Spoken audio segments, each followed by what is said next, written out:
세월호 참사 이후 학교 교육 현장에 생존 수영 수업이 도입됐습니다. 생존 수영 수업을 위해 학교에 이동식 수영장이 올해 처음 설치됐지만 여건이 따라가지 못하고 있는 생존 수영 교육 실태를 집중 취재했습니다. 여성을 상대로 한 범죄가 잇따르는 가운데 범죄 예방 역할을 하는 비상벨 설치가 돈에 턱없이 부족한 것으로 나타났습니다. 춘천 지역 택시업계가 생존권 보장 등을 요구하며 총파업을 예고하고 있습니다. 서울 양양고속도로 개통 이후 침체에 빠진 인제 지역 중소업체들이 미국 시장을 개척하며 활로를 모색하고 있습니다. 시청자 여러분 안녕하십니까? 세월호 참사 이후 학교 교육 현장에 생존 수영 수업이 도입됐습니다. 물놀이철을 앞두고 생존 수영 수업을 위해 학교에 이동식 수영장이 올해 처음 설치됐는데요. 수요는 많아지는데 여건이 따라가지 못하고 있는 생존 수영 교육 실태, 김상훈, 허주희 기자가 차례로 보도합니다. 수영장이 있는 춘천의 한 중학교. 아침부터 춘천의 한 초등학교 5학년 학생들이 생존 수영을 배우러 원정 수업을 왔습니다. 교실이 아닌 수영장에서 배우는 첫 수업. 물과 친해진 아이들은 물에 뜨는 법부터 구조대를 기다리는 동작까지 진지하게 따라하며 물속에서의 생존 방법을 배웁니다.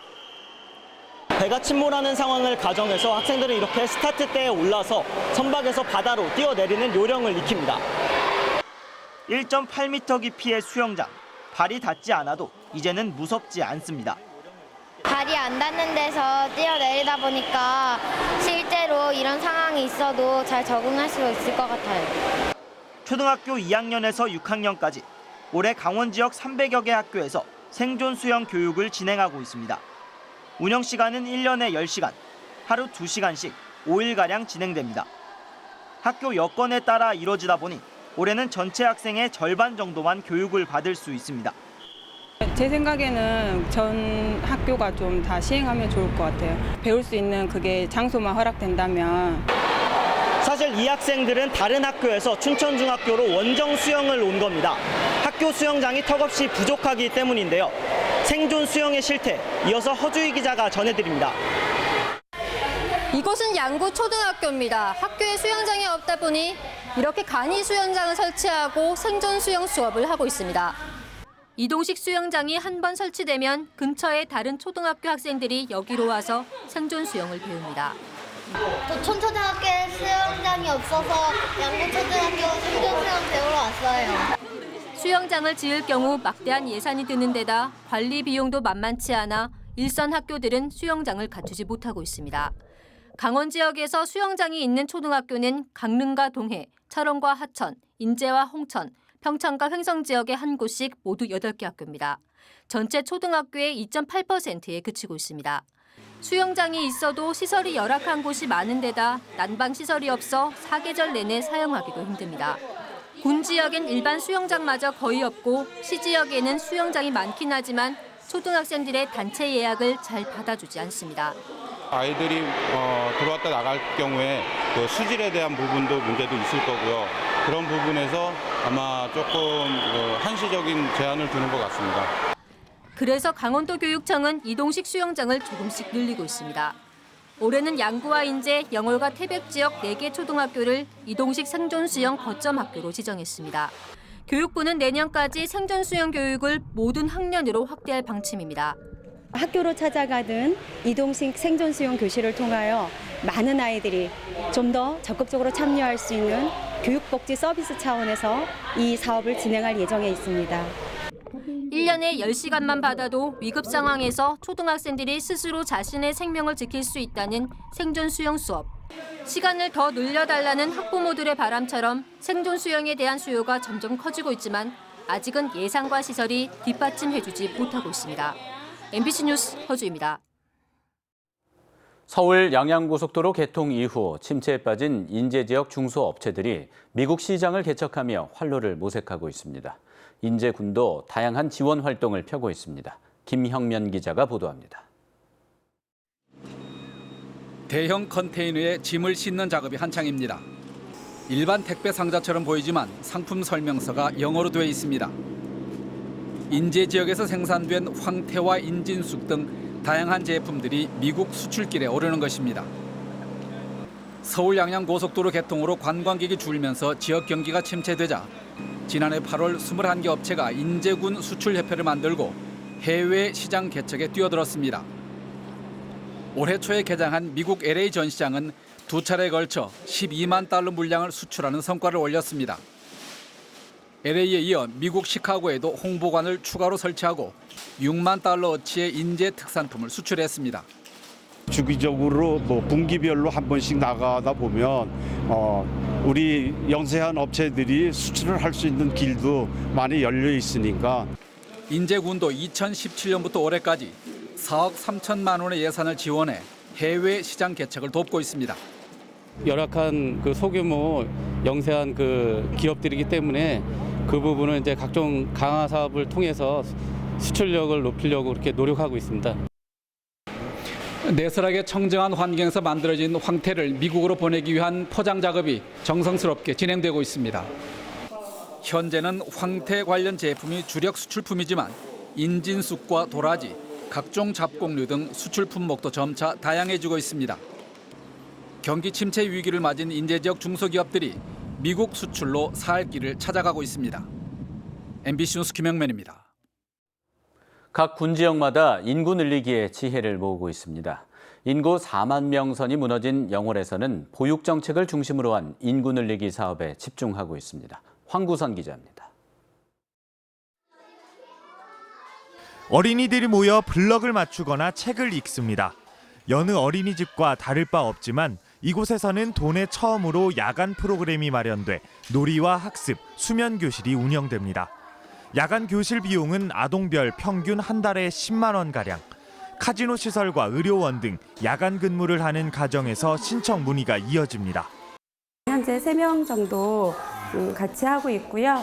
저희가 이 영월군에서 많이 홍보해 주셔가지고 지금 어머님들의 문의가 계속 이어지고 있어서 읍면별 119 안전센터도 아이 돌봄을 위한 준비를 갖췄습니다. 늦은 시간까지 부모가 야근을 하거나 질병 등으로 아이를 볼 수 없게 되면 전문 교육을 이수한 의용 소방대원들이 보육을 맡습니다. 별도의 비용은 없습니다. 불이 났으면은 항상 불시에 우리가 출동할 수 있는 그런 자세가 다 되어 있거든요. 그래서 아이 돌보미도 그런 역할을 우리가 또 담당할 수 있도록. 부모가 돌아가며 자녀를 돌보고 육아 도구와 정보를 공유하는 공동 육아 나눔터에도 올해 300명의 아동이 참여하고 있습니다.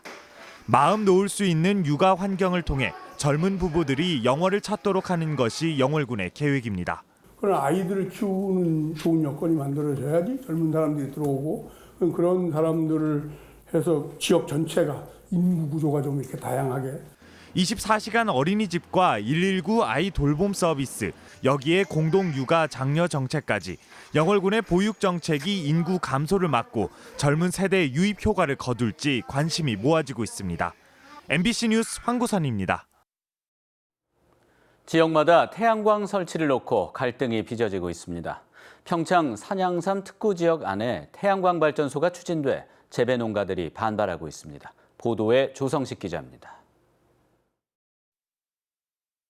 산양삼 재배지로 둘러싸인 평창해안 고랭지밭. 이곳 17,000여 제곱미터 부지에 2,000kW 규모의 태양광 발전 시설이 추진되고 있습니다.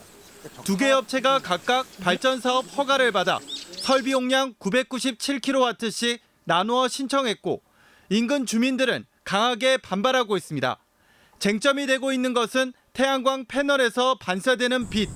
농가들은 음지식물인 산양삼이 비 피해를 입을 것으로 우려하고 있습니다. 유리 반사 열로 인해 가지고 거기에서 열이 오르게 되면 기류 현상에 건조증이 오게 됨으로 해서 삼해 피해를 받게 되겠죠.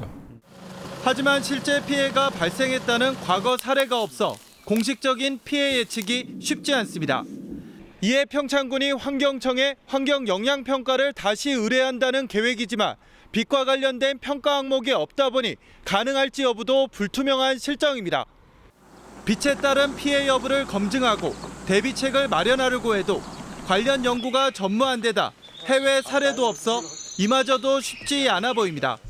지방환경청에 의견도 보내가지고 의견도 받아보고 그다음에 그 태양광 허가에 대한 것도 산양삼 농가의 의견을 적극 반영해서 검토하도록 그렇게 하겠습니다.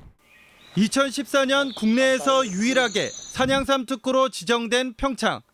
이번 태양광 발전단지 조성에 따른 빛반사 피해 논란이 사실상 처음 불거지면서 개발행위 허가 신청에 대한 평창군의 대응에 관심이 쏠리고 있습니다. MBC 뉴스 조성식입니다.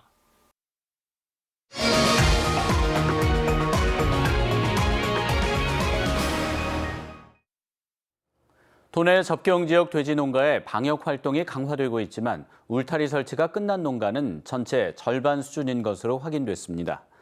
강원도에 따르면 도내 5곳 접경지역 돼지 농가 113곳 중 멧돼지 접근을 막기 위한 울타리 설치가 끝난 곳은 61곳으로 울타리 설치율은 54%에 그쳤습니다. 강원도는 나머지 51곳 농가에서는 현재 울타리 설치 작업이 진행 중이라며 이달 말까지는 울타리 설치가 마무리될 것이라고 밝혔습니다.